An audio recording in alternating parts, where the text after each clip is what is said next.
are listening to the Fitlock One Production. Sa pagkaklan mararanasan ng kakaibang ligaya. Gamit-gamit ang phone, magkakaroon ka ng barkada. Kung wala kang magawa ay pwede kang magbilang ng 1, 2, 3 o ABCD, makapagbulabog ka lang. Yung sinong sasabay sa akin na mag-ingay sa GM, hindi kita iiwan kahit tayo pa mag-PM. Dapat kang magpasikat kapag bago kang salta, hindi yung tipong busy sa member lang na isa. Magkakaroon ka ng kapit kung magaling ka lang mambola. Ngunit pag nakita ka, ang tawag sa iyo ay kuya. Ang hirap talaga pag edad ay tumataas, tapos ang iyong height, ang tubo ay paatras. Sa clan usap-usapan kung sino ang maiingay. Pag napikon ka, magkakaroon ka ng kaaway. But before all this, si Don Calibre magsa-sign out. Kailangan mag-recharge kasi baka biglang mag-run out. Pagkakaibigan, nagsimula sa simpleng clan. Dito nabubuo ang isang motibo na pagsasamahan. Pagkakaibigan, nagsimula sa simpleng clan.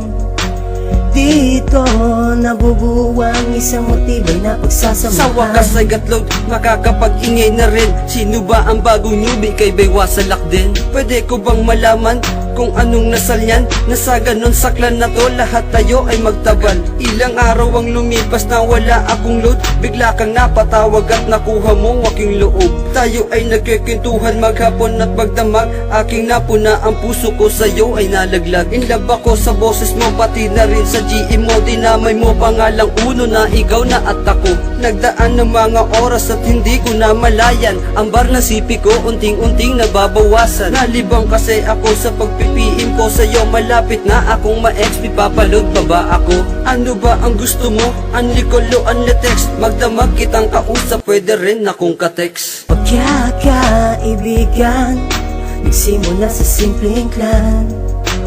Dito nabubuo ang isang motibo na pagsasamahan. Pagkakaibigan, nagsimula sa simpleng clan.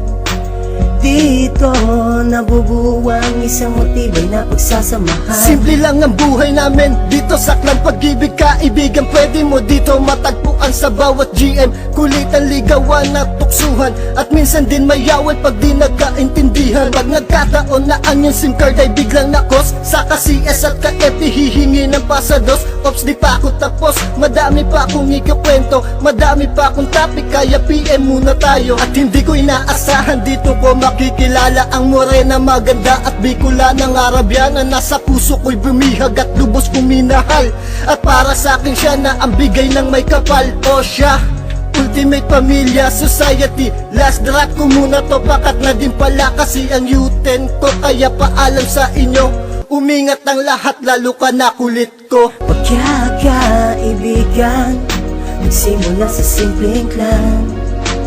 Dito nabubuo ang isang motibo na pagsasamahan. Pagkakaibigan, nagsimula sa simpleng clan. Dito nabubuo ang isang motibo na pagsasamahan. At ngayon ay tayo na, pwede bang makaisa? Anong makaisa?